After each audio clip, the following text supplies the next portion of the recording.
ক্যামেরার সামনে ওই ক্যারেক্টার হচ্ছে এবং ক্যামেরার পেছনে তো সাকিব বুবলি যাই হচ্ছে, জানি তো যেটা সেট ফিল্মের। মাই গড, মধ্যরাতে বুবলির বাড়িতে পুলিশ। স্ত্রীকে বাঁচাতে রাতে ছুটে এলেন স্বামী সাকিব খান। হঠাৎ করে মধ্যরাতে বুবলির বাড়িতে পুলিশ। থতমত খেয়ে গেছেন শবনম ইয়াসমিন বুবলি। তার কারণ ছিল সেদিন রাতে বুবলির বাবা মা তার বাসাতে ছিল না, তাদের কিছু ব্যক্তিগত কাজে এবং তার বোন দেশের বাইরে থাকায় বাবা মা সেখানে ঘুরতে যায়, যার কারণে বুবলিকে একা থাকতে হয়। বুবলির বিগত দিনে কিছু লোন রয়েছে, যে লোনের কিস্তি প্রতি মাসে 20 লক্ষ টাকা, যেটা জোগান বুবলির পক্ষে সম্ভব।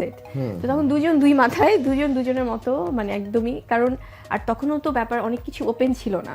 তার রিয়াকশন কি বাবা মার র‍্যাপ সং এ? হচ্ছে না এখন, কারণ বুবলির হাতে এখন কাজের সংখ্যা খুবই কম। বিগত দিনে কিছু আলোচনা সমালোচনার কারণে কিছু পরিচালক তাকে কাজ থেকে বাদ দেওয়ার কারণে এই বিপদের মুখে পড়তে হয়েছে। অবশেষে বিভিন্ন আইনি মার প্যাচে ফেসে গেলেন শবনম বুবলি।